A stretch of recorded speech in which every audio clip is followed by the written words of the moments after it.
a 20-second delay as we are broadcasting live from Zoom and to this Facebook stream. Right now, we continue to navigate this unprecedented time, and so far, the only thing certain is the uncertainty of our situation. And as we transition into the new realities brought about by the pandemic, more than ever, artists are needed to imagine, realize, and manifest new visions for the future.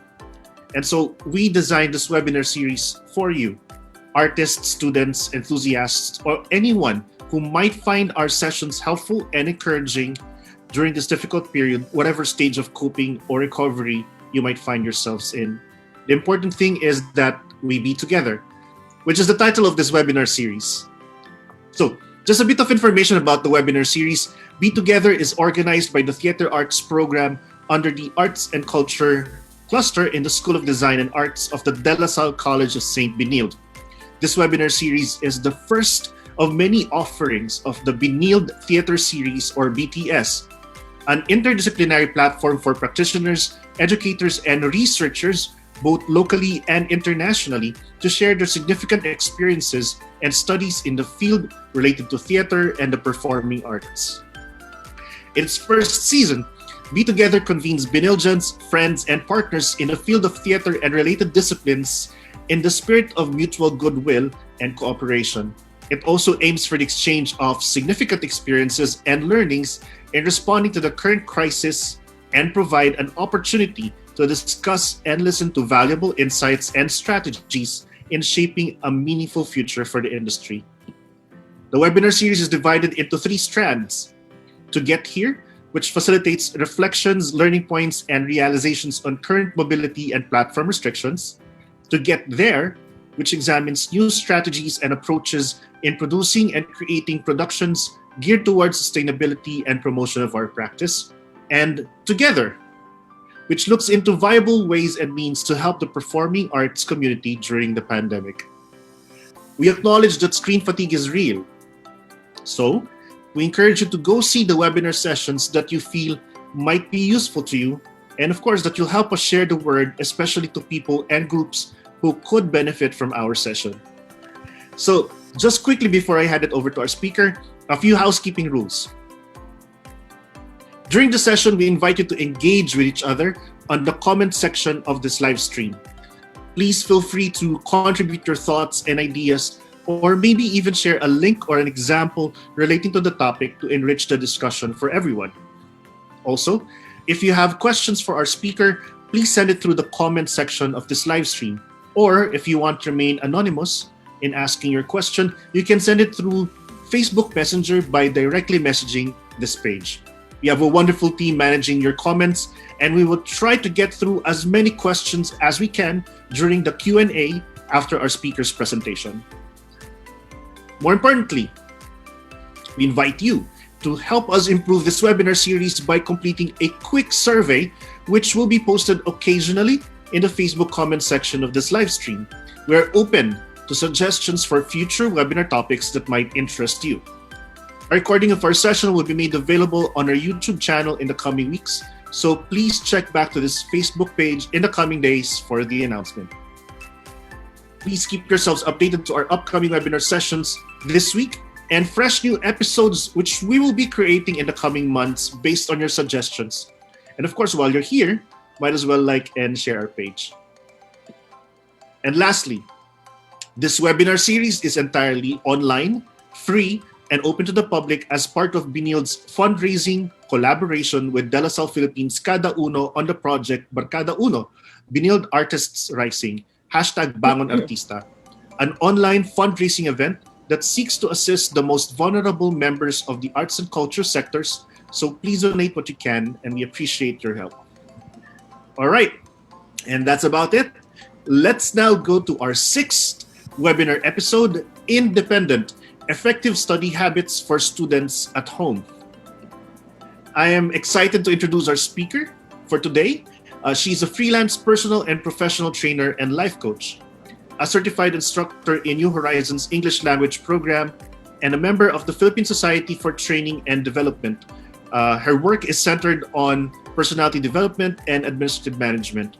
She also held her special studies at the Oregon State University for American Transcendentalism and participated in the Cultural Exchange Program and Study Tour in India. She has an outstanding 35-year record in the academe and in the human resource development field. She also has her share of experiences as a writer, editor, and professional consultant in both private and government organizations. She was featured in the 33rd anniversary March 2017 issue of Woman Today as one of the most empowered women, one of the 33 most empowered women. Our speaker's main purpose in life is to help individuals achieve their utmost potential. Please welcome Ms. Maricil Pengson. Hello. Hi, good afternoon, Ms. Maricil. Hi, good afternoon, Eric. I'm so happy to be here.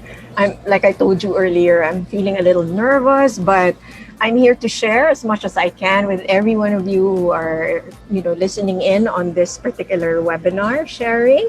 And that's exactly what it's going to be. We're just going to share with each other. So as Eric said, I do encourage you to put comments, to ask questions so that we can align this particular sharing with your needs, with your wants, so that it can be truly helpful to you. Right. It's also wonderful to have you here with us, and thank you for making time to share with us your thoughts on this particularly interesting and relevant subject matter. So I believe you have a presentation, so I hand it over to you. All right. Take it away. This Techie Lola will attempt, to share screen. There we go. Can you see that? So I'll just put it on slideshow. All right, there you go. These are the things I get nervous about. Anyway, hello to everyone. And, Eric was right. We are in unprecedented times, and that it's so important. And maybe this is the first lesson for the day, is to ask ourselves and to ask each other, how are you today? Because today is pretty much how we are going to live our lives until I don't know when. We go day to day, and that's the new normal. We don't know what's going to happen tomorrow, but we try to make the best of what is here.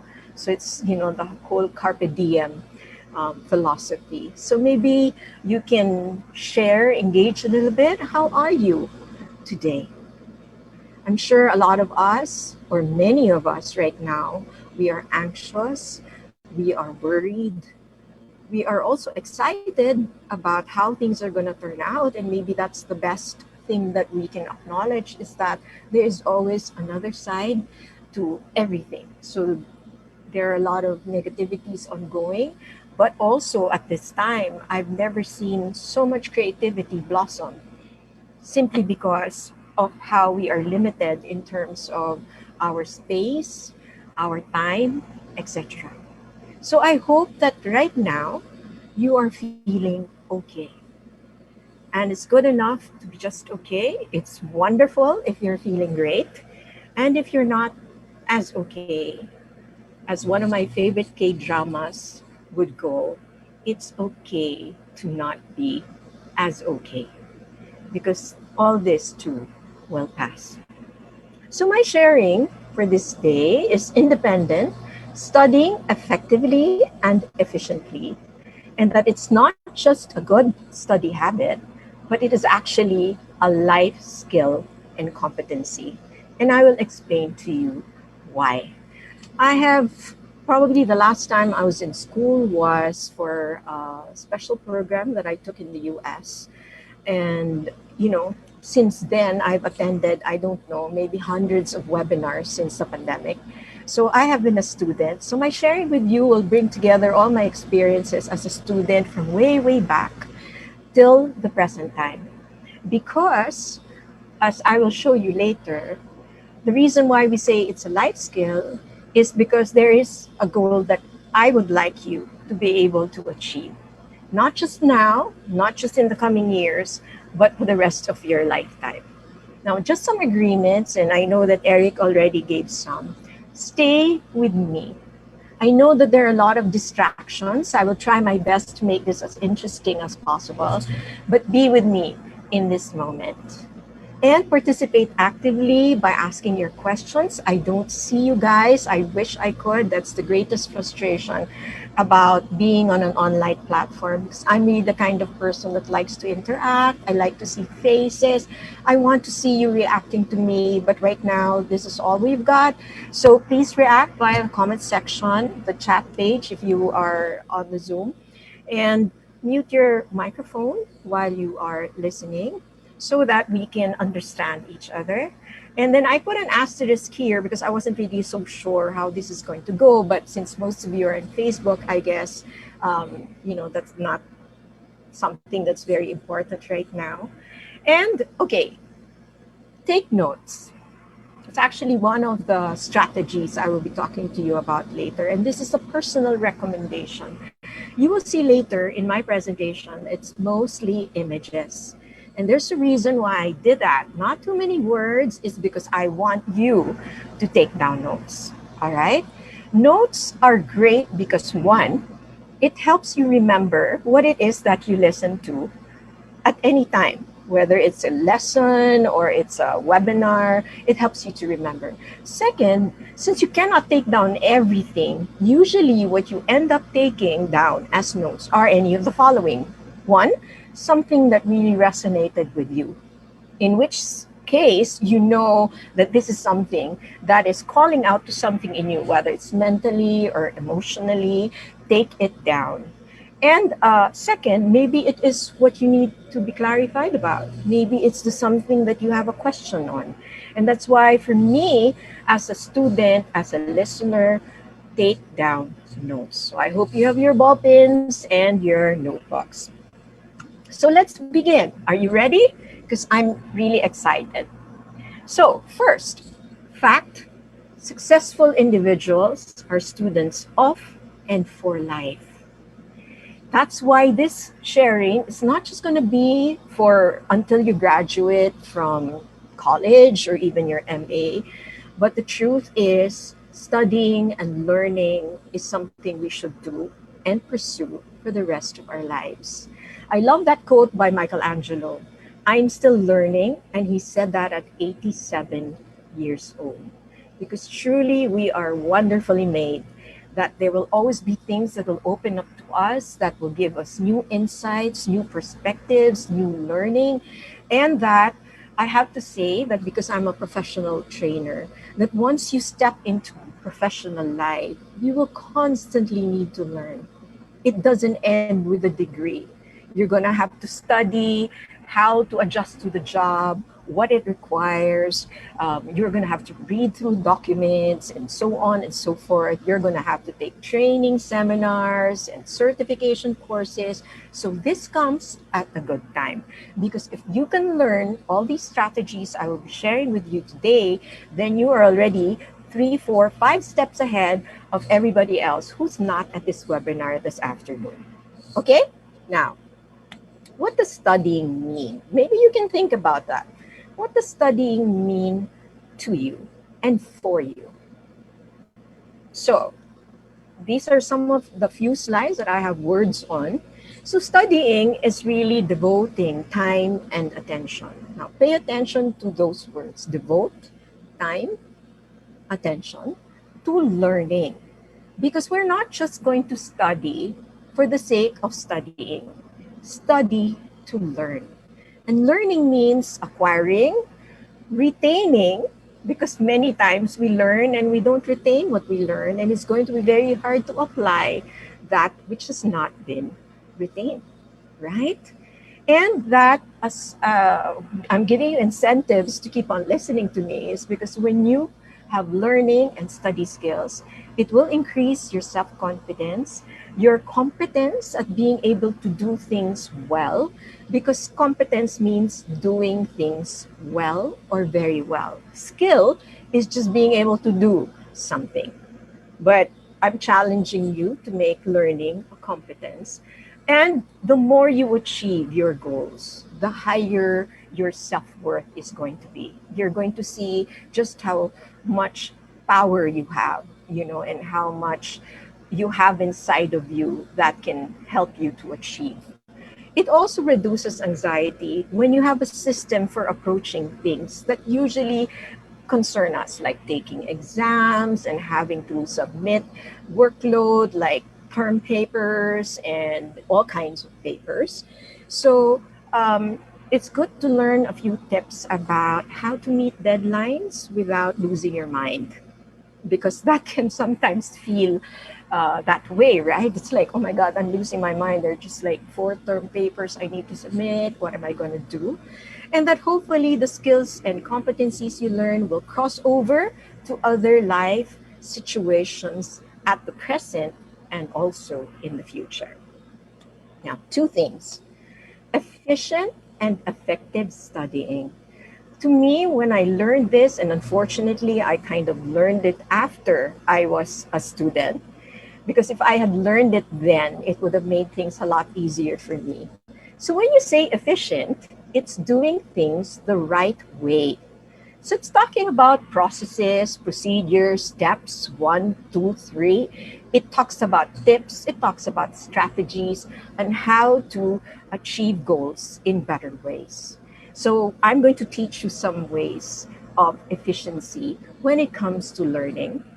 And of course, you cannot be effective unless you are efficient. Now, what is effectiveness? It's doing the right thing. So it's about assessment, it's about evaluation. When we talk about prioritizing, that is efficiency, but more importantly, that is effectiveness. When you're able to decide, what do I need to do first? And how am I going to do this? Effectiveness is also about motivations, passions, and drive, which no one can give to you except yourself. And it's about making choices, it's about making decisions, it's about achieving results, no matter how small. Okay? Because sometimes our mindset is to be an achiever, it's got to be the big results. To me, count your victories every single day, big or small. It means you are taking steps forward towards the achievement of your goals. Okay, so how do we do effective and efficient learning? It begins with self awareness. I'm a personality development life coach, and really the key to achieving breakthroughs and success is to be self aware. Socrates, know thyself. So, what is it about yourself that you need to get to know? And we are going to limit this to first studying. And maybe I can come back another time and let's talk about it in a more general sense. But the very first thing we need to be self aware is check your mind and heart set about where you are, what you are doing in the here and the now. I've included 2 of my favorite quotes, so I'm just going to read. The first one is, you were born to win. Do you believe that? But to be a winner, you must plan to win, prepare to win, and expect to win. We were all born winners. If we believe we were made in the image and likeness of our God, then we are not destined for mediocrity. The thing is, it will not fall into our laps. If we want to be winners, we need to plan, we need to prepare, we need to expect, and we need to put in effort. The other quote is, "You'll never know your." Sorry, I can't see it too well because I have what do you call this, videos, but that really it starts with you in terms of taking into consideration and stock the things that you can change and that you act towards those changes that are necessary.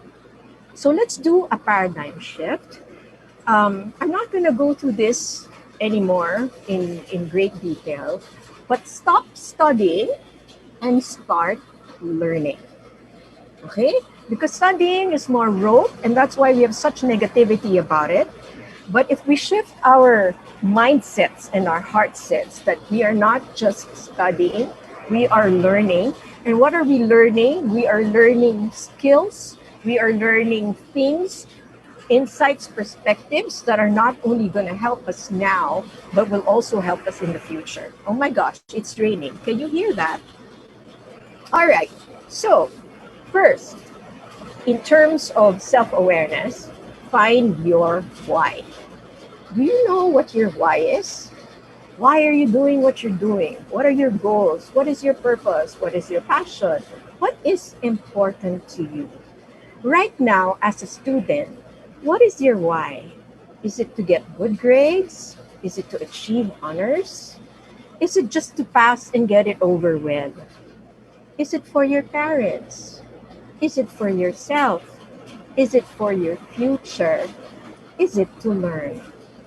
I would like to recommend that our why is the Accentus spirit. Okay, it might be a strange and alien term to you, but Accentus is a word that was used in ancient times about all the things that a soldier had to wear to battle. So all the accoutrements, from the helmet to the breastplate to the sword, etc., etc. And in this case, the weapons we're talking about is study habits, skills, and competencies so that you can arm yourself for the battles of life, not just now, but also in the future. So let's all be Oxyntos. When I put up my own training company, that's going to be the name, Oxyntos. It's armoring yourself.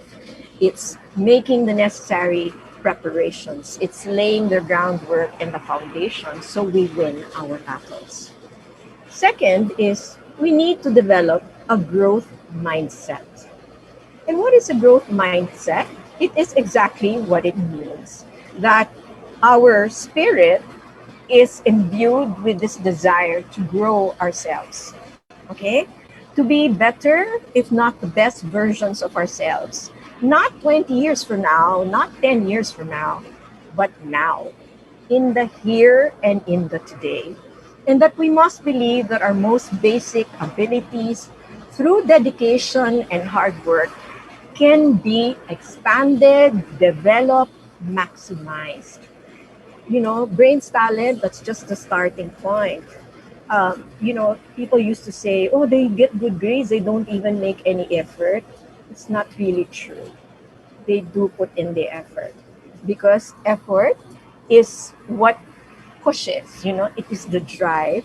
And that when we know that we are capable of achieving a lot, it creates a love of learning in us and a resilience that is essential for us to accomplish. And what is this resilience? Because even sometimes when we make a lot of effort, the result is not exactly how we expected things to be. So bounce back is so important, that we know that, okay, if I didn't do too well at this particular project, the next one, I'm going to make sure that I'll be better, rather than just fall apart and say, I'm not good enough, I can't do this, is to always give ourselves that growth mindset that, okay, I didn't do this as well now, so next time I'm going to shoot for what is higher. And as a personal life philosophy, never settle for mediocrity when greatness can exist. No, no, no to PNR. Do you know what PNR is? Pwede na rin. So much failure in the world is because of that attitude. Okay na yan, pwede na rin. And you see it from the highest, from our government officials all the way down to Joe and Harry and Susie and Annie, is that sometimes we kind of get used to being mediocre. And we were not intended to be mediocre. When I used to teach high school, I taught in Saints Cove for 20 years. I would always, debate with my students. Why is it that you set goals for yourself? Ma'am, makapasa lang. So makapasa is 75. I said, if you set your goal at 75, if you miss even just by 1 point, you fail. But if you set it at 90, and then of course they're reacting, Miss naman, ang hirap-hirap na nga maka 75, 90 pa. I said, effort lang, di ba? Because even if you fell 10 points short of your 90 goal, you are at 80, not 74, not 75. And 80, the 8 is certainly a better number than the 7. Am I right? But you have to build that excellence attitude, that I can be better. I can be the best. Because that is so important, not just for student life, but for life in general. And then let's go to, once you've found your why, let's find your how. And this is really all about self management now. So much of this is going to be dependent on you. So, what are the questions that we need to consider here? Number one, what is your learning style? Because we all learn in different ways. It's you're luckier because now your teachers are more aware of learning styles. When it was my generation, we just kind of sat and listened to our teachers. Everything was determined by how they thought they should teach something. But now there's a lot of independent ways to learn. So even if your teacher's style is not exactly yours, you can find a way to balance that out by learning according to how you learn. Like if you're a visual learner, you can create notes, you can create illustrations, while your teachers are discussing things. So it's really going to be up to you to determine how do I learn and how can I learn better. You can also ask, what other study skills do I need? And hopefully I can help you out with this one because I'm going to show you some tips and strategies. Of course, nothing comes easy. You really have to commit and you have to discipline yourself to be able to do anything well, not just studying. That's why I'm saying the mindset, the why is going to extend past just being a student in college. And even consider the best study time. We all have different clocks. So there's some people, they work best in the morning. There are some people in the afternoon, some people late at night. Like my daughter, she works best at night. So sometimes I get on her case about it, but she goes, Mom, I'm more productive at night. So what she does is she sleeps during the day. She's like an owl. She wakes up at night and then she does whatever it is that she needs to do and is able to accomplish more. So those are the things that you need to think about. What kind of environment do you need? Are you the kind of person who needs study group, or are you the kind of person who needs to be able to study by yourself?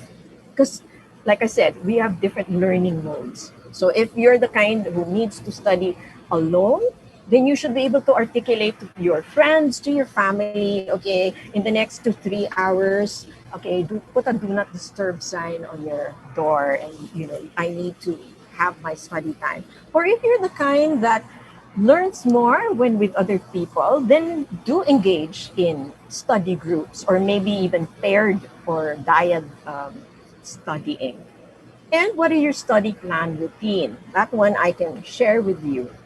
This third bullet is also interesting because what are your positive and negative triggers? So when we say positive triggers, what inspires you to learn and to study? I discovered that when I was in high school, I was PNR. And I will be forever sorry that I could have done more in high school. But at the same time, I had a greater appreciation for what I achieved in college. Because when I started to study harder, and I had a why that was very real and relevant to me, I started making it to the dean's list. And once you're there, you don't want out. You want to stay on the list. So it was my positive trigger.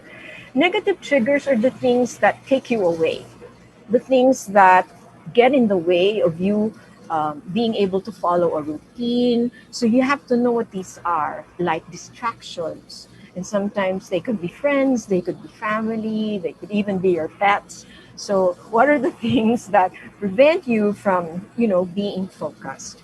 And what kind of help do you need? There is no shame in asking for help. I was tutored all throughout high school math. There were many things that I gave up for it. I loved to sing, so I was part of the Glee Club. In my senior year, I just couldn't hack trigonometry and physics together. So I had to give up Glee Club because I had to be tutored on the hours of my club. But I made it, I made it through high school. And really, sometimes you just have to do what you need to do. So if there are questions that need to be answered, or we'll just wait, okay? Now, we talked about efficiency and effectiveness. Let's talk first. I will give you now tips on efficient studying, doing things the right way. Of course, first is show up. Attend your classes. Attend your focus group discussions. Attend your study groups. Because if you're not there, it's going to be very hard to catch up. Presence is everything. And this one, as a life skill, anywhere, whether it is for school, friendships, family relationships, professional life, you have to be there. You have to show up. Because if you're not there, you're going to miss out. Okay? And it's not FOMO in the sense that the millennials have articulated FOMO, but really the discipline of being there. I know it's extra hard nowadays, especially if you have to go through several online classes. And what some people do, they turn off their videos, so they get distracted. Show up in the best ways possible, where your teachers can see you. Just be there. Presence is important. Second, find your focus. Nobody can do this for you. I am so sorry. You're going to have to do this for yourself. And that's why your why is so important, because it anchors the focus. When you know you have a goal, when your why is very clear and most of all relevant to you, your focus is going to come, at the heels of that why that you have. Also, as a life skill, be intentional. um, like I said, don't leave things to chance, because you do have certain things within your control. So, what you can control, be intentional about it. Eyes and effort on the prize, and these are results. These are your whys. Keep your eyes there and keep on track. And if you do take 3 steps forward, 2 steps back, it's okay. Just be intentional about keeping yourself on track. Work smarter, not harder. Okay? Don't be busy, be productive. You cannot imagine how busy we are with things that don't really move us forward. So we could be busy watching K-drama. We could be busy chatting with our friends on the phone. But are we being productive? And I'm going to show you a principle where work smarter, not harder, is really the rule of the game. Prioritize. Maybe some of you are familiar with the Eisenhower matrix. It was inspired by the president, Dwight Eisenhower, because when he was trying to juggle all the things he had to do in his career, from the military all the way down to his presidency, um, he divided um, the things he needed to do in terms of a quadrant, where you had urgent and important, and anything urgent and important must be done today. And then important but not urgent is you can do tomorrow. Not important but urgent, maybe you can delegate. Um, maybe you needed to buy something from the store, but you needed to finish a project. Maybe you can request someone to buy it for you rather than having to go out, drive, or whatever, commute, and have to buy it yourself. And what is not important and not urgent, you just let go of. Don't even pay attention to it anymore. For me, the Eisenhower matrix, I found the simplest diagram for you, because here it already has the plan of action, it has a directive. What is important and urgent, do today. What is important and not urgent, maybe you can leave for tomorrow. What is not important but urgent, you can delegate. Ask somebody else to do it for you. And what is not important and not urgent, you can probably just drop. So, prioritizing what should I do first? The Eisenhower matrix is a very, very good strategy to use, which can also help with this. Make a doable to do list. Now, why do I say doable? Because we are so fond of writing to do lists that have so many items that at the end of the day, we were not even able to cross off one or two. Write a doable. What can be done in the so many hours that you have? And here's the fact, you only have 24 hours in a day, no more, no less. No matter how you do not do or you do so much, that's it. 24 hours. So you can do your doable to do list, base it on your Eisenhower matrix. Try to put on the top of the list your urgent and important items. And then as you go down, then, at least up to what you can delegate. Now, there's no greater satisfaction that every time you finish a task, you get your ball pen, or, you can do apps for this as well. But because I'm a techie Lola, I'm just telling you, find the apps yourself. I'm a person who likes to write, so it feels so good to be able to scratch something or check something out of that to-do list, because it tells you I achieved something. Even if it was just one thing, for as long as that one thing was significant, it was a good day. It was a good use of the day. Manage your time. Like I said, the given is only 24 hours. And when you divide the 24 hours, you need to sleep, you need to eat, you need to take care of yourself, and then you need to study, you need to do projects. So, management of time is not only for students, it's for everybody, for the rest of our lives. That one of the secrets to a successful life and a productive life where we work smarter, not harder, is managing our time. So, let me give you some time management strategies. So, some of you may be familiar with the Pareto rule. So, Pareto was an economist, and this is actually a life principle. I'll put it very simply: 20% effort for 80% result, not the other way around. Okay? Least effort, biggest gains. And we need to be able to understand what will give us the biggest gains at the least amount of effort. For example, I used to tell my students, they would submit projects, no? Spent so much time on the artwork, on selecting the fonts, but the point system for the art is 10 points. The content, nakalimutan na, no? The content was 70%. So, nakuha yung 10 dun sa art, pero yung 70% content, nandun siya sa 30 because it was not as substantive. And for those of you who are student leaders, I moderated the student council of Saint Scope for 8 years. And to me, I always told the girls, 80-20 tayo. If you're gonna tell me that you want to raise 50,000 pesos, but it will involve 6 months planning, that's not Pareto. 6 months of effort, yung pala ang target amount of 50,000. Maybe you can look for 10 people who can give you 5,000 each, and your objective has been met. I hope I'm making sense. I don't know because I'm not getting any reactions. But to me, do Pareto. Look at, am I expending too much time and effort on something that's going to yield very small or minimal results? So we do the 80% results with only 20% effort. And then eat the frog.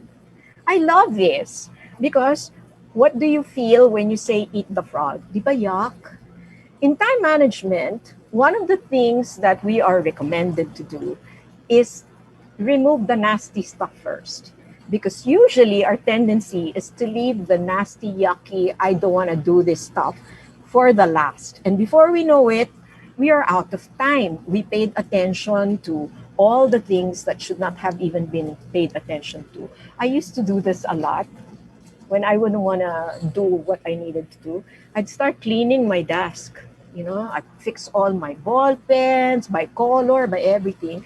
And then because I keep thinking, oh no, I'm just distressing so that I'm focused. And then before I know it, oh my God, ubos na yung panahon. So Eat the Frog is the concept of address the nasty, difficult, I don't really want to do this stuff first. Because once that's out of the way, everything is fun, and the enjoyable things already. The Pomodoro technique. The Pomodoro technique is literally this. I don't know if you can see this. This is a Pomodoro tomato, but it's actually a kitchen timer. Okay, now it's a time management trick, especially for those people who have many distractions. So, the recommendation, and I have this, I bought this several years ago at the kitchen section of a department store, is that you set your timer for 25 minutes. And for that 25 minutes, you are just going to do whatever is on the item of your to do. Okay? And after the 25 minutes is up, it rings, and then you take a short break. Now, this is a very disciplined break, 3 to 5 minutes, get a drink, do your loo break or your bathroom break, munch on something if you're already hungry. And once the 5 minutes are up, reset your Pomodoro timer. Actually, it can be any Pomodoro timer, but I just find that this is so cute. It adds to my inspiration. Sorry, mababaw ako that way. I like pretty things around me. So, you repeat. Usually they say if there's a lot of things to be done, it's 4 cycles. But sometimes with me, I try to do two cycles. So, I try to do at least 2 cycles first, because if there are other things that I need to pay attention to, at least I have finished and ticked off, several items in my to-do list already. So, it's really as simple as it sounds. Just choose your task, set your timer, and if you want, you can get your own Pomodoro. I checked with Lazada. It's available. It's not very expensive. Um, or, at least delivery. You don't have to go to the department store. And then let's go to study tips. So if you have any questions about the time management techniques that I've talked about, please ask them, or, put your comments on the comment section. Now, here are the study tips I'd like to share. Since you are mostly in this kind of a format, I have to tell you, as a communications person, because that's my field of expertise, communication, that the harder task is listening. As a teacher, I've done this so many times. I can do this upside down. You're the ones that are absorbing, you're taking it in, you have distractions, and that's why focus was part of being effective. So you need to listen attentively and then ask questions. That's what we are here for. We are here to guide you.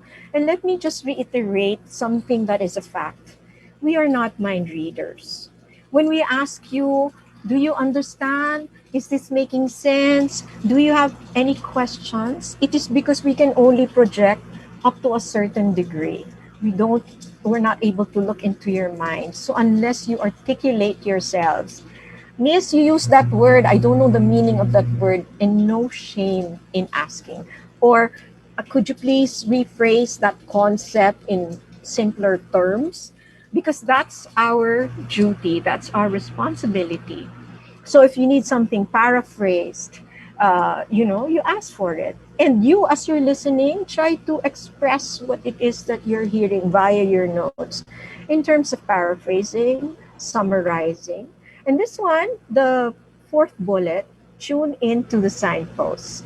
In communication, signposts are words that speakers use to indicate, like when they say, oh, guys, listen to this, okay? Oh, guys, I need you to pay attention because this is important. Please take out your pens, write this down. Those are signposts because your facilitators, your teachers, they're already telling you that in this 1 hour, these are the special things that you need to take note of. That's why they're called signposts, is because it's already telling you this is the direction that you should take. And then listen to your feelings. Do you have to like everything that you are learning? I wish I could get answers to this. Um, I guess the answer is no. There were a lot of subjects that I didn't really enjoy, especially when I didn't know any better. So I didn't pay attention. But you see, all the subjects that are in your curriculum, you need to pass to be able to graduate. So walang choice. So whether you like it or not, listen attentively. And when I started listening attentively and tried to redirect my feelings, because sometimes where are the feelings coming from? I don't like the subject. I don't like my teacher. But you can't do anything. Your teacher is your teacher for the rest of the sem. So you have to like really get past it. You have to, this is what I call level up, you know. I have to get past my feelings. I have to get past my dislikes. And balance everything out, because sometimes that's what we do. We pay a lot of attention to the subjects we like, but we don't pay attention to the subjects we don't like, or we don't respond as positively to the teachers we don't like, but we still all have to pass those subjects, right? And also try to put yourself in the shoes of your teachers. I'm not copping out, but we are just human as well. We are tired, we get tired, we get cranky. And so learn how to feel it out. um, as a teacher, I learned to articulate. I would tell my students, guys, I need you to just kind of be more settled today because I have the beginnings of a migraine. And I realize that when you tell students that, they're really a lot more caring within that hour. You know, they don't move around as much, because for people who suffer from migraine, movements make things worse, noise makes things worse. But if they don't articulate to you, just try to put yourself in the shoes of your teacher. How easy is it to run a class, especially on this platform, where you don't see your students, you don't get any reactions, you feel like you're talking to yourself? And I'm just always hanging on to the idea that I have listeners at the other side of this camera of my laptop that are interested in what I'm saying, and we will know at the end. Okay? We're almost at the end. Read to understand.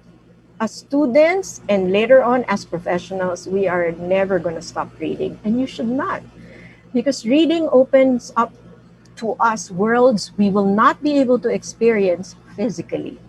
I was a literature teacher, and oh, how I loved literature, because it allowed me to step into times, into lives, into experiences that I would never be able to in this body. And that many things that I learned, I did not learn in the classroom, but I learned on my own. And that's why we're saying independent study. Like when you do cross referencing, like let's say you were given a text by a teacher, it doesn't make a lot of sense to you. Try to look at other sources that speak of the same subject matter, because they may be able to explain it in ways that are simpler, easier to understand.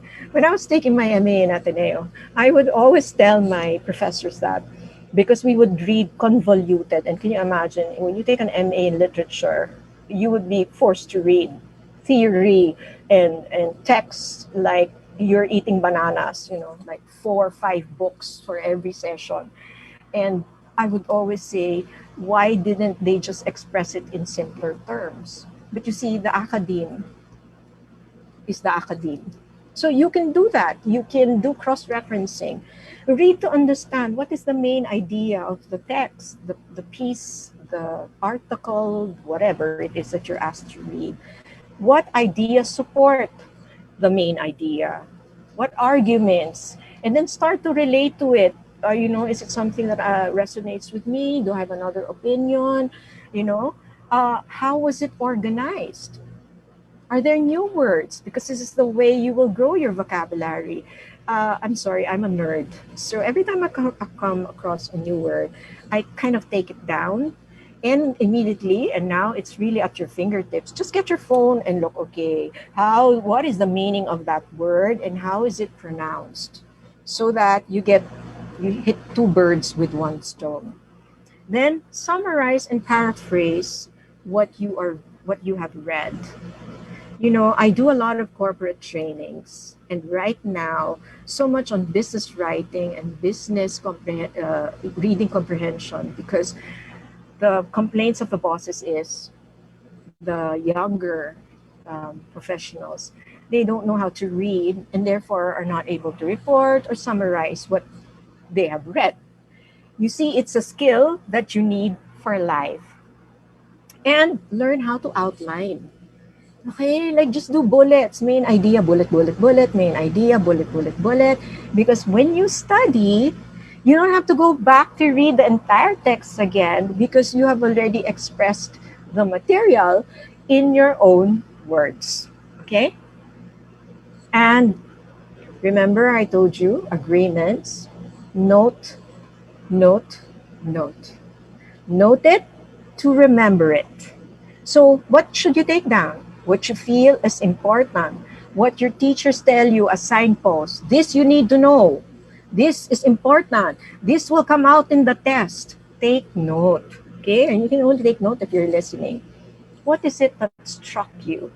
What is it that resonated with you? Because that is when learning becomes very personal. We don't all learn from the same points. There are things that will, just kind of whiz by us, and there are things that, hey, that's a great idea. I think, I can do something with that. And also questions. I hope that as we are talking, you are writing down questions of what you want to ask me, clarify with me, so that I will be in a position to set things straight, maybe to add a little bit more if you needed a little bit more explanation, and the notes to be used for studying during class and most of all after class. Okay, I'm not trying to be mayabang, all right, but one of the biggest challenges of graduate school was passing the comprehensive exams. And because I was such a note taker, I did not have to read all the books, because when you say comprehensive exams, it's all the courses you took. And they're just really books, thick, thick books, theories, literary texts, and everything else. But because I was the notes queen, I studied my notes. I didn't have to reread because I was very diligent about doing the outlines, and when you say what is important, of course writers are important. Dates that they wrote, normally they don't really ask, but they do ask about periods, at least the period, that this writer wrote in this period, or this person came up with this idea during this time. And that, based on your notes in the next class, you can ask questions even more from your teachers. You can say, sir, ma'am, when I was reading my notes, I realized that I need a little bit more explanation on this point. So notes to me are very, very important. And I keep my notes. So sometimes, something comes up. Like just very recently, I was requested by a parent to tutor her 13-year-old son on literature. He is in Yangon, and the poor boy is so stressed by the coup. Um, so I'm helping him out. So labas lahat ng notes there. Print your study crib. This is towards the end already. Your workspace is very, very important. Now, remember we said what kind of environment do you need? Now, if you're the kind of person who falls asleep, if you're studying in your bed, please don't study on your bed. Go somewhere else. Sit up. Whatever works for you. Make sure, this is a Japanese principle, 5S. Have what you need what you have. So anything extraneous will be distractions. Remove from your study space. And just my recommendations: have a dictionary with you. They're very good friends. Do you know that when I'm not doing anything, I read the dictionary because I learn new words, I learn where they come from. It's so fun. Like Tagalog has added to the English dictionary words like yo-yo and boondocks. Kasi siguro when the Americans came in the turn of the century, naririnig nila taga-bundok, taga-bundok. So now, when you see boondocks, BOONDOCS, rural, provincial, di ba? So they appropriated it. And now kilig, which I feel has no real translation, is also in dictionary. And because you have to write a lot, maybe you can also next time, because it is too long already, there is a difference between academic writing and general writing. I hope you guys know that. And there's a difference between a reaction paper, a reflection paper, a review paper, a report paper. Iba-iba yan. So you will need the manuals to refer to, and especially your style formats. No? So if you, I guess since you're in the humanities, that would be the MLA format or even the Turabian. So you have to have the manuals with you because nobody can memorize all of those things. You know, how to cite references, how do you know, when does the last name come before the first name in your bibliography, etc. When is it that you have to write out a time, and when can you use the Arabic numbers? That's all there. And for me, one of my favorites, I have it here in my workspace, is Trunk and White, Elements of Style. So it's like a little white book that has all the most important things that we need to remember as writers. So subject verb agreements and the general rules for format and styling. And when you need to write, okay, write in white heat, revise in cold blood. I'm borrowing this from your neighbor, huh? I learned this in grad school. Um, don't edit yourself when you sit down to write. Just write, because the minute you start being OC with is it tamang grammar, tama ba spelling ko, mawawala yung creative or writing juices. Just write, write, write, write, write. Maybe do the Pomodoro 25 minutes, I'm going to write. And then leave the writing. When you come back, revise in cold blood and edit in cold blood. What does this mean? This work is not mine. Okay, so revision is content, edit is mechanics. So you revise, you rearrange, especially when you have a good outline, it's a lot easier already. And then you can also do the edits for your mechanics. So this one is when you need the book, your punctuations, your spellings, usage, okay? And create a system for doing research. Maybe I can come back and teach you research methods, um, and seek feedback from those you trust. Like you can ask somebody to read, do you think this is okay? Am I making sense here? And you know, there's so many things I want to share with you, but time is so limited. Like learning how to write the essay is such an important skill. And you realize that all those methods of organization we are taught for writing are actually thought process that are so important in communication, like cause and effect. If we were talking about problem solving, state the problem, determine the causes, determine the effects, then offer the solutions. It's a mind strategy. It's an efficient way of doing things already. If you're asked to write a descriptive anything, use order of space. When you enter my, say, write about your bedroom. When you enter my bedroom, to the right, you will see this one. On the left, you see on my ceiling, I have, diba? These are actually thought processes that you can translate both in writing and also in speech. And have fun. Make your learning edutainment. Like me, I have lots of colored ball pens, highlighters, markers, name it. I have washi, what do they call that? The tapes. You know, I have all colors of index cards because I like to, you know, especially if I need to arrange, I write my headings let's say chapter one, I do yellow. Chapter two, I do, or second paragraph, I do blue.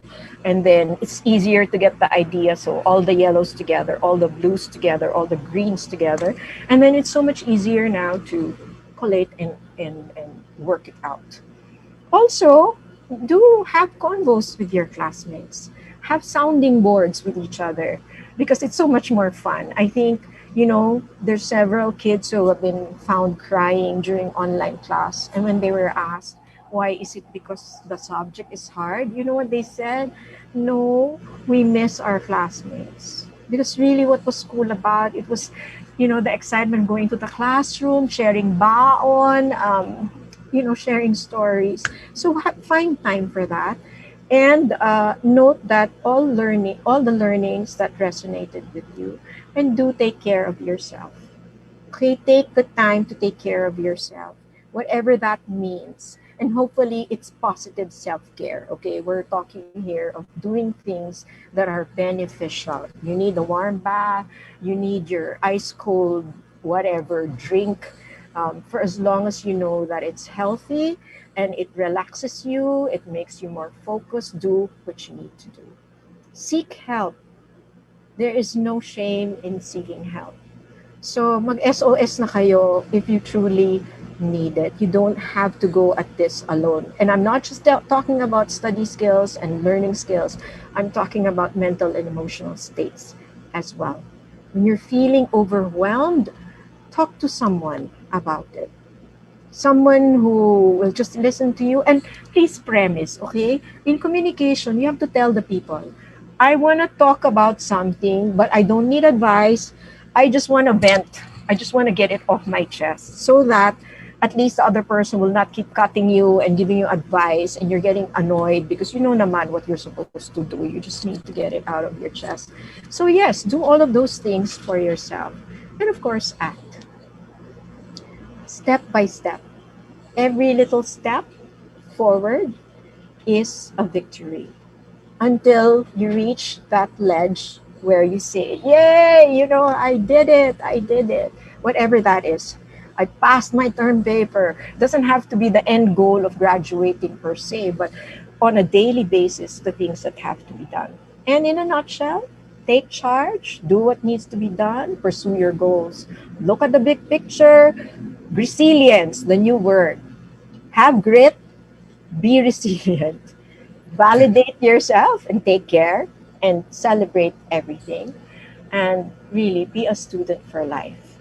It's just going to serve you to the best to be a student for life. So, ongoing, voluntary, self motivated pursuit of being better, wiser, more knowledgeable. So, thank you so much. I hope that this was helpful. Um, and if you have questions, I put my Gmail there also. So, Eric, do Yes. we have questions? I hope, All right. I hope that was Uh, good. I mean, I hope I was able to share a few doable things. yes. Thank you very much, Miss Maricel. You can stop share now so we can open our screen better. Ah, Please stay with us. We'll have a Q&A portion. So now, for all of us who are tuning in, we now open the session for some questions from our audience. Please send it through the comment section of this live stream, or if you are shy or you want to remain anonymous and ask your question, you can send it through the Facebook Messenger by directly messaging this page. We have a wonderful team of Jello, Kate, Jadine, Rafa, and Anne managing your comments on social media. And here on Zoom, we have with us the amazing team of Glenn, Shema, Bessie, Mariel, Jerry, and Rachel. Now, we will try to get through as many questions as we can, but if we run out of time, we encourage you to continue the conversation online through various social media channels. Ms. Maricel has generously offered her email as well. You can tag our speaker on social media handles. And please don't forget to use the hashtag Betha so that others can also learn from your thoughts. All right.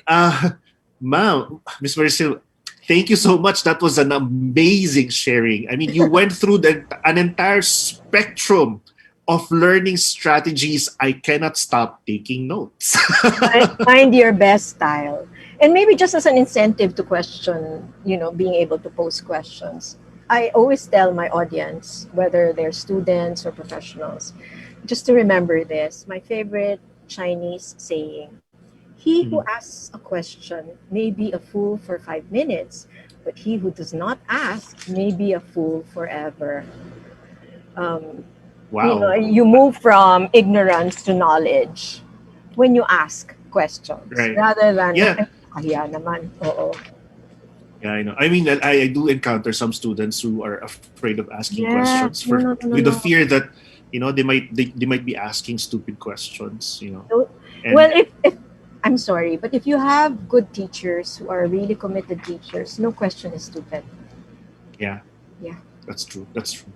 But what I loved about this particular session is that um, it also takes studying and learning into a more so we say uh, philosophical or life lesson level.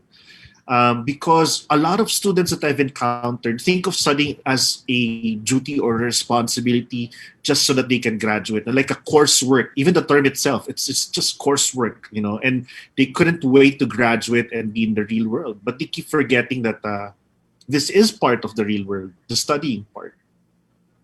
Yeah, that's what I actually liked. But Well, what because I do love also, yeah, because I'm a life coach, so everything is, it has to connect to yeah. life. Yeah. We do have a couple of questions coming in now. From Rafael Adasa, what is the best way to combat procrastination? And maybe what are ways to prevent it from happening? Okay. So first we need to know the why. Why do I procrastinate? So usually procrastination can have many things, reasons. Like one, I don't really like what I'm supposed to do. Second, there are so many distractions, things that are more fun, things that I like better, or sometimes it's really laziness. Sometimes procrastination is lack of motivation.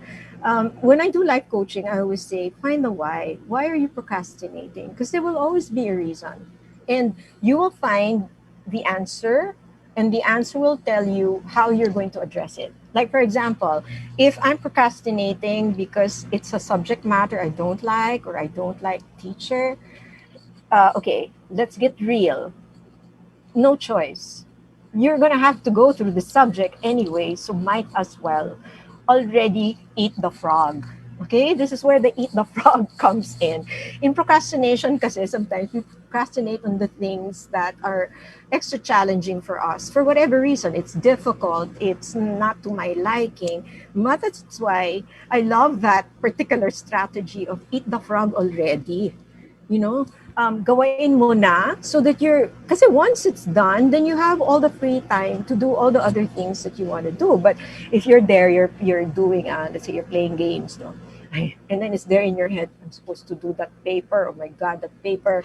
And then before you know it, nakalagpas na 3-4 hours. So do the paper. At least do a part of it. You don't have to finish the entire thing. And that's why my little Pomodoro is a favorite, because this is one way to address Yeah, procrastination.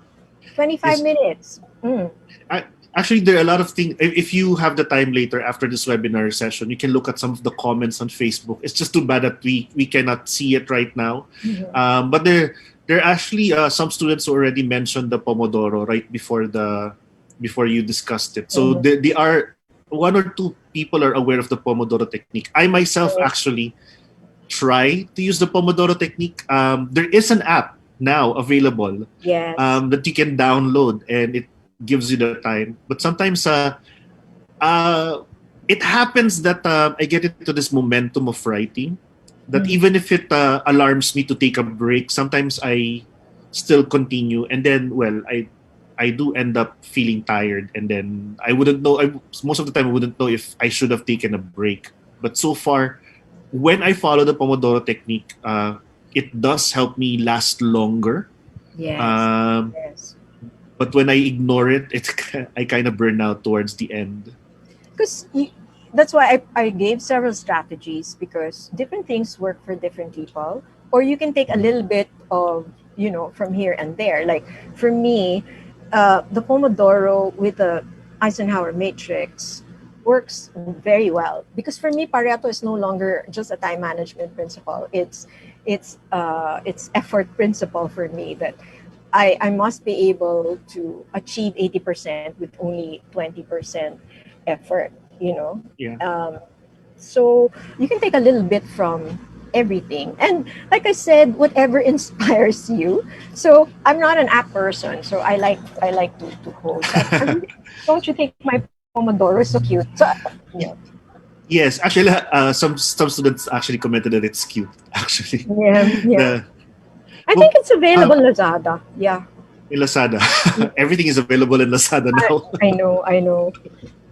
But interesting about the Eisenhower matrix and the Pareto rule, because like you said at the onset of this webinar, some of these ideas have probably been encountered by Yes, students, yes. but the way you explained it, the Pareto rule, I kind of had a good grasp after explaining it, because I know the 2080 rule, right, in principle, but when you spoke about focusing on 20% on the, or just 10% of the entire grading scheme, Yes. putting all of your effort, that's when I realized that, yeah, sometimes I do spend a lot of time fixing the PowerPoint, but not really minding the content of the PowerPoint. It takes a lot of my True, time. So, true, and it so takes a lot of time to do PowerPoints. The same with me, because I like to find the best visuals, and yeah. sometimes that's why up to the last moment I keep changing because, and yes, so it's something that has to. It's a discipline also. Yeah. Mhm. And also, in relation to the Pareto rule, you mentioned a while ago about writing without editing yet. The white heat, write in Yes, white right. heat, revise Revise. in cold blood. Yes. Because that also happens to me once in a while. I mean, I keep on focusing on what I'm writing, or I'm stopping and editing and stuff like that. No, Yes. No. and it consumes a lot of my time Mhm. actually. So that actually makes sense. No, because it's Uh, also inspiring. Like when you just write, and then you see, oh, I have 6 pages already. But if you're there, lalo na yung parang if you're a grammar Nazi, like you're talking about nominative forms. It is she. Hindi, it is her. Ano ba yan? It is she, it is her. Nako, ang tagal na naubos na panahon. So just write it, rack up the number of pages, and then when you sit down, you get it, and then you be very objective about editing yourself already. And this is the yeah, time when, like I said, because in communication, the really disciplined form is writing. In speech, you can make a lot of mistakes that people will not even note, but anything written is a document. So all mm, errors are there, and it's all attributable to you. So even mm, if let's say somebody else wrote it for you, just make sure you edited it, and really, it's also a discipline, learning how to edit, like yeah. paring it down. Maybe another time we can talk about that, because business writing is so different, right? Like Oh that, yeah, yeah. the shift I had to make when I joined the corporate world, where my 10 sentences had to be 3 sentences if I could Right. pare it down to that. Yes. Yeah. And All it right. Oh, can happen. we have another question. As a person who tends to take note and highlight almost everything in the reading or in the book, can you give us a tip and or guidelines on how to organize and prioritize data? Thank you. That's also happening to me. Yes, because you can do your first round, and I do that a lot. What I normally do is I pencil first. I underline in pencil, and then when I am ready to kind of organize the outline in my head, that's when I do the highlighting, so Mhm. that I am not very confused. But you see, the training is to look for the main idea. So normally I try to look for that first, and then I try to look at supporting data. Okay, so let's say I realize that, oh, this is talking about this. Now, what of the rest of the text is expanding, arguing for, against that particular idea? It becomes a little easier. But remember, these are skills and competencies that need time. Mm. And, realistically speaking, it won't come to you all at once. You learn on as you go, even your own systems, because my system may not even work for you. But that's good. You're doing the highlighting, and then after that, maybe you can do the reverse pencil. Underline in pencil the ideas that you think are the best already. Mhm. Mm-mm. Yeah. But because that also happens to me, I end up highlighting almost majority of the text in the book. So, so what I do na lang is I change the color also. Yeah. So I have this. I have green for the really important stuff, and then the yellow for the supporting stuff, and then orange if there's this one unrelated information that I want to remember also. And I just want to clarify what I said about cross-referencing, because in high school, yung cross-referencing na alam nila is to do cliff notes, like for literature, cross-referencing. Yeah, yeah, yeah. It's helpful, but it's not productive Mm. because there's no effort on your part. So when I say cross-reference, I'm talking about books that are theoretical in nature, concepts and ideas. Yes. Especially when it's very difficult, you may want to access somebody's summary of that text because it might be simpler. Mm-hmm. Um, and for me, cross-referencing is a study skill. Really, especially when you're dealing with, let's say, philosophy na talagang dugo utak, 'di ba? You might need some simpler ways, or at least reading through the difficult text is note the questions that you have. Like, is Mm. there an easier way that this can be explained? And then that's what you ask your teacher or your professor. Okay. So we have one question from anonymous. It's unrelated to the topic, but the person mentioned that I heard that you do HR work, and my question is: besides the resume, what are other details that you watch out or look for from people who are applying for a job? Any tips as well? Thank you.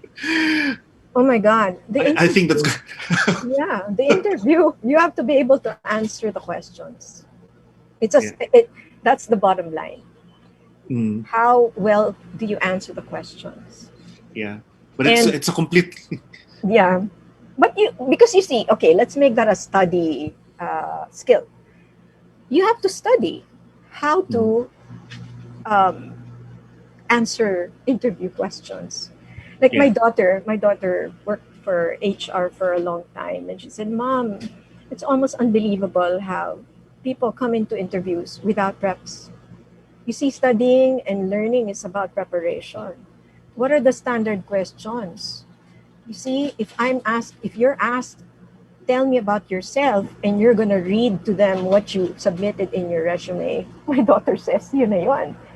You know, and those are standard questions. Why? Um, Tell me about yourself. Why do you want to work for us? What can you give us that other people don't have? Yung i-prep nyo na. Yeah. Yes. Interesting. Yeah, because that's also very true. A lot of people, put in the work on preparing their resumes, their That that portfolios. that's the Pareto. Yeah. 80% uh, CV, the 20% interview na wala. Yeah, and most of them just go to the interview, hoping or thinking that they can actually wing it, no, not knowing that you have to Yes, prep for it din nga pala. yes, you have Yeah. to prep. Don't go Oo, in yeah. cold. Because even things like, why do you want to work for us? You have to know something about the company. Don't go in blind. Because those are the trick questions. When they say, why do you want to work for us? Or, what do you know about us?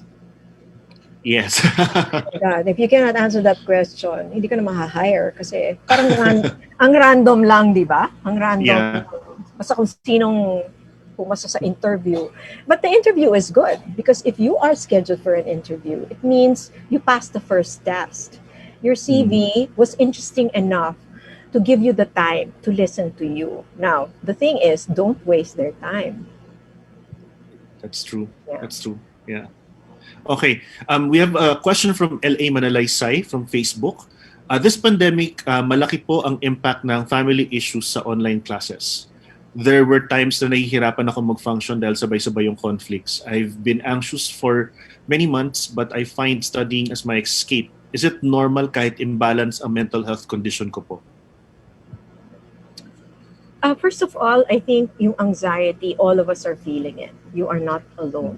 And that's why people now are more open talking about it. Like if this had been any other time, parang mag-hesitate ka pa to tell people I'm anxious about what's going on. But now people understand that there's really so much uncertainty. And I do understand what you're saying. Just very recently, I gave a parent seminar.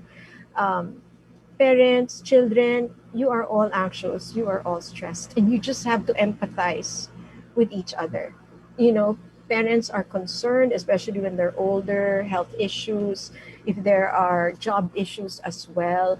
So, kailangan habaan talaga ang pisi sa pag-iintindi sa isa't isa because it's unusual times. And like I said, for the very important things, I don't think any parent is going to say, hindi, magluto ka. Because if you say, Mom, I have to finish a term paper that is due tomorrow, then you negotiate that. Maybe yung sinabi ko kaninang matrix, no? Baka pwede naman i-delegate to somebody else so that you can concentrate on what needs to be focused. And sometimes it's good to tell our parents, like my daughter, she says, Mom, I will be out of touch. Isang bahay lang kami, pero minsan hindi kami nagkikita-kita kasi sasabihin sa akin, Mom, I have to finish something. So kahit nalolonely na ako, tinetext ko sila, oh, what are you guys doing? Nirerespeto ko yung space that they need because they are Yeah, articulated it. They articulated it. right. We have another question. It's kind of broad from Facebook as well, from Suiko Gigitnoli Jr. How to handle a bad situation? He didn't indicate any details, but just that, I guess. How do you handle a bad situation? Well, like you said, it's very hard to answer. But in a general sense, ako kasi, okay, just as a personal sharing, this past 3.5 years have been really, really tough on me. I lost my father in 2017. My Mhm. husband died very suddenly in 2018 while playing basketball. And then early 2020, my mother passed away. And I'm very close to the three of them. And right after my mother died, COVID happened. So talk about a bad situation. And then in the middle of the pandemic, I was forced to go into retirement. At least nga, nakapag-retire ako ng maayos, no? Mhm. It was not what they call that, a redundancy. And that was a really, I mean, it's a bad situation. But maybe as a life coach, it's good that I learned that when you say a best self, it does not necessarily have to be the best self in the best situation. I have discovered, and also from all the many interactions, even readings, that you come face to face with your best self in adversity because you really get to know who you are, your mettle, your strength, your courage when all of these things are happening to you. So mindset, kaya nga check your mind and your heart set. Because I'm not even saying like I have very, very deep grief moments up to now. But I always look at it in terms of, okay, what can I bring out of this situation? In what ways do I make myself better as a result? And I no justifications to other people because okay, let me just stretch para maintindihan. No? It When my husband died, I continued working, and people would always tell me, "Oh, you still look so good, ganyan, ganyan, ganyan." And I didn't know if it was a compliment or not because to me, I was already in a bad situation that was totally out of my control. And the little things I could control was waking up, dressing up, putting my kilay on. I could control that. So it was Mhm. not because I wanted to look good, but the good there was that it gave me something to do. It was the impetus to stand up from the bed. And kasi um, bad situations can really break you, or you can have a phoenix moment with it. Nice. Rise from your Yeah, ashes. So the yeah. best self can be the best self in the worst possible scenario. Like even in this pandemic, and daming examples. Mhm. Tale of two cities, the best of times, the worst of times. I mean, people have stepped up in ways that are so amazing, and there are also some who, choose to take the other route. But um, Yeah. yes, I hope that answered your question. Please email me. Oh. Yeah, if there's a Yeah. very specific situation. Yeah. Yeah. I actually agree. And just from that short explanation that you gave, I already learned a lot. Um, so we have another question. What can you say about people who use procrastination as a coping mechanism or have it as a trauma response? Is there a way to fix that? That's what I'm saying. That a bad situation becomes worse because to me, you have to find a positive response. Um, and because I'm not negating, I'm not minimizing the experience of trauma, but at some point, you've got to pick yourself up. And that's why we say resilience. No? Mm. Hugutin mo yung grit na meron ka. Because, like I said, ito na eh. Ito na yung reality natin ngayon. It's making the best of the situation. And because if that is your response, your inner self is calling to you. That's why you're even asking this question, because you know that you should be able to respond in better ways. But Yeah. the difficult thing here is, kaya nga, self-esteem, self-worth, self-confidence, self-management, self kasi ikaw lang makakagawa. Yung Mm. mga tao sa tabi mo can be just supportive.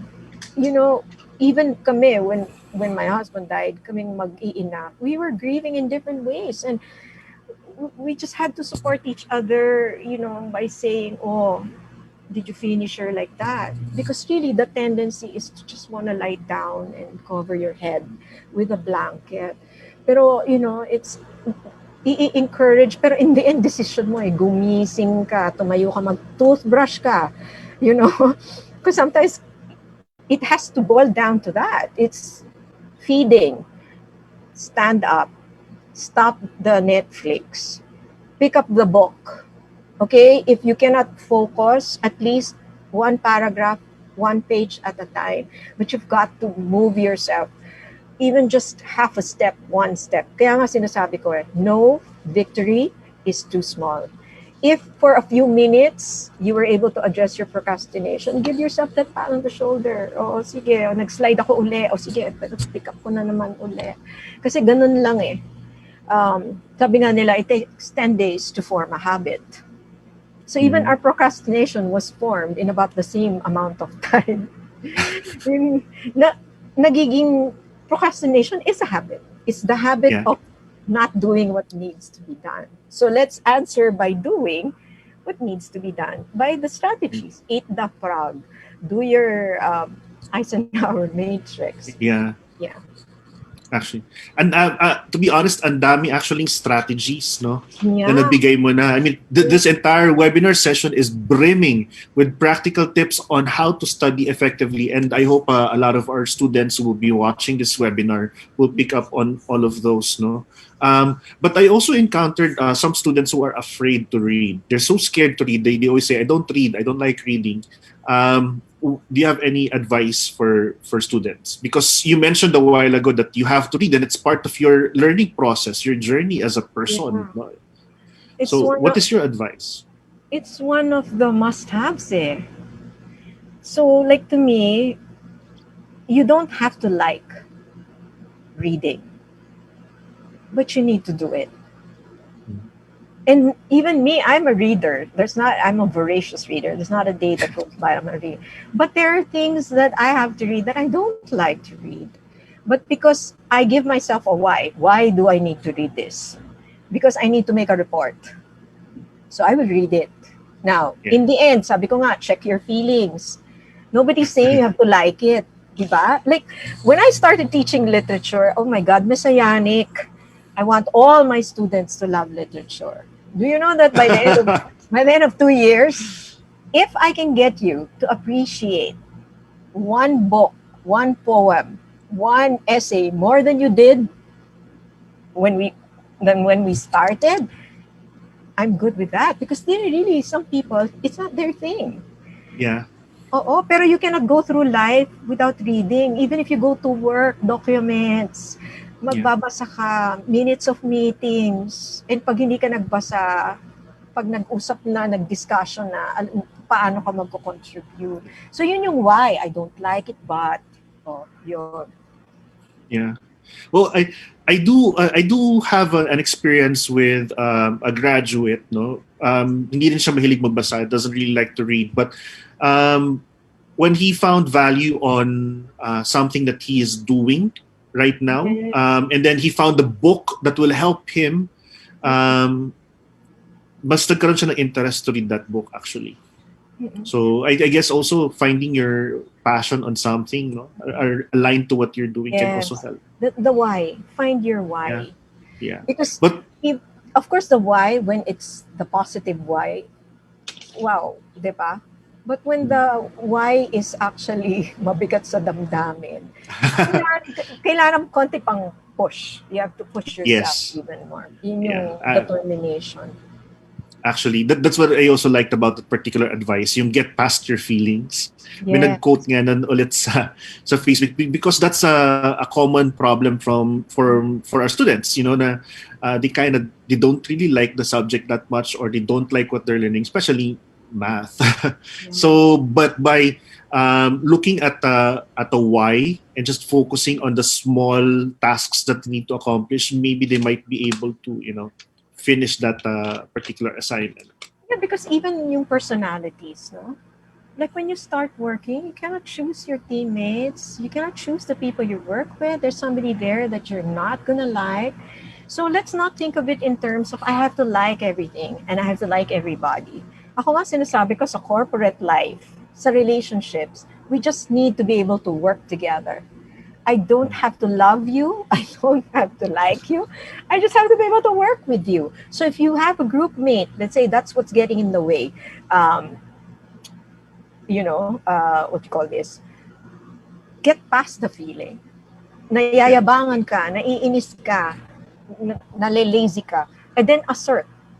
Sit down the person and say, I feel that i mo. Kasi that's another communication strategy. No? You don't say you're keeping the group from accomplishing. But you say we feel that we are not going to meet our deadline because you have not submitted your part of the work. Is there anything wrong? Because don't assume right away that it's a lack of care. Baka nga may pinagdadaanan, you know. So this is when we check each other's feelings. Kaya nga I started, how are you today? Because Mm. sometimes people want to do, but if they have mental health issues, it might be what is stopping them from achieving. And that's why for me, seek the help if you need it. Now I think I saw a question pop up there. Can teachers Can recognize anxiety? mhm. Talaga yata dun. Can teachers or professors tell if a student has anxiety? The sensitive ones, yes. Yeah, Yes. yeah. And ako kasi I look at performance eh. Like Mm. when a student is not performing, I always call the student already for discussion, like what's going on. Yeah. Is there something going on? You have not submitted 3 projects or 3 journal entries. And sometimes, maybe you can invite me for the teachers. You will hear stories that because you asked. Like I had one, she wasn't passing anything. And I told her, you're a senior. If you don't pass your first grading period, mahihirapan na tayo, she was in my advisory class, na humabol. Okay? Mm. I was really worried about her because the other teachers were also telling me. And then she told me that her mother was working abroad and she had 3 brothers and a father. And she had to do everything for them. Wash clothes. She said, Miss, naglalaba ako hanggang 2 in the morning. Tapos, pagdating ko sa bahay, kailangan ko magluto. Gigising ako ng 5 o'clock. Siyempre, tutulog siya ng 4:00. Pagtapos nagluto pa siya ng breakfast baon. I said, I need to talk to your father. Kasi doon pala nagagaling yung low performance. No? Kasi may Mhm. realities na pinagdadaanan. So I called the father and I said, do you want your daughter to graduate? Then you all have to pull your weight. You know, she cannot do everything. It's either you get a helper or you distribute the chores to your sons. Yeah. So, may kwento. No? But Mhm. to the students who are listening to me right now, I told you in the beginning, right? We are not mind readers. So sometimes you need to articulate to us what you are Mhm. going through. And I'm not saying that everybody, because I might spread a false sense of hope, not everybody is willing to accommodate. It depends on the personality of Yeah. whoever, di ba? And this is where your grit is going to come in. And that's why ultimately the end of it is what can you do for yourself? Mhm. Yeah. Actually, I kind of like that word that you said, resilience, because Mm-mm. it's grit, and I feel as we grow older, we kind of lose that grit. Yes. So, do you have any tips on how to sustain that grit and be resilient as a Yeah. person? So resilience is a millennial term actually because and this is one thing we have noticed in the industry of trainers, of life coaches, that medyo yung grit, maybe because this is a generation that grew up with being told they can be everything and anything they want to be. Mm-hmm. And sometimes it doesn't work. Nawala yung grit na I need to hang on to dear life for this. Na parang um, like if we're gonna bring this to the corporate world, bakit ang taas ng attrition? Hindi na promote in 3 months magre-resign. Kasi feeling nila entitled na sila sa promotion after 3 months. So unlike kami, when we grew up, we were told, you have to work for it. It will take time. So yung grit mo, sumasama dun sa paniniwala na, I need to earn my stripes. I need to earn my points. And that's what keeps you going, you know, yung grit mo. Tapos, yung resilience is, when it doesn't work out, no matter how much of the effort you gave, let's say you worked so hard, you wanted an A. Ano ba ang grading system sa inyo? 1, 4? How is it? And then nakuha mo lang is 3. So na-disappoint ka ng sobra-sobra. But it's an external factor eh, 'di ba? So dun yung resilience, yung bounce back, yun yung phoenix moment. I shall rise from my ashes with a wider wingspan. Kasi it's lessons in life. Ang daming pwedeng mangyari sa atin. Dreams unrealized, you know, and I learned that lesson. So I used to mouth it prior to the successive Mm-hmm. losses I suffered. But now I am such a believer that it's really how you will see things and how you will, uh, yung coping mechanisms. And okay, one last thing in terms of this Okay. resilience. Never, ever, ever give up on yourself. Trust in your second wind and your third Right. and your fourth. Never give up on yourself. All right. Thank you very much. That's a really nice way on how for us to wrap up this particular session. Thank you very much, Miss Maricel. Yes, Unfortunately, and that's thank all you the so time that we much. have. Yeah. Um, Thank you for thank you for inviting me. I hope it was helpful. I hope it was a helpful it. session. It is a very helpful session. I think maybe we can talk about the future sessions because there are a lot of issues and topics that came up that maybe we can invite you again so that you can help us out. Sure. Of So course. Yes, anytime. those who are I watching believe this live stream, so yeah, I believe in the young. I really, really yeah, do. yeah, I know. Mm-mm. Maybe all of these sessions, the upcoming sessions, will also be able to help them, especially cope with this particular situation that we are in. No? Okay, Yes, yes. It's all we so can thank you do very right much. now is to cope and Yeah. be All right. patient. Yeah. Okay. Thank you very much, Okay. Miss Maricel. Thank you, That's all the Eric. time that we Thank you have. to the Theater Arts Department. Yes, maraming salamat. And to all the people helping us out, I'll not name your, except Glenn and all the students helping. Thank you so much. And I had a great time. I'm going to go to the Facebook and check out the comments. And if you have questions you want me to answer, just email me and follow me on Instagram. So it's Pengson Maricel. You Right. can DM me there also. Okay. Yeah. Okay. Thank you. Thank you so much. Okay. Again, thank you. Thank you, Miss Maricel. All right, episode, allow me to thank those who have helped in making this series possible. The School of Design and Arts, headed by our Dean Architect Doti Acela. Binil Arts and Culture Cluster, headed by Associate Dean Magdalena De Leon. Our faculty and students in the Theater Arts program. Binild's Culture and Arts Unit with Miss Louise Diane Estrella as OIC Director. Our media and communications partners, Cultural Promotions Team, headed by Ms. Julia Enriquez.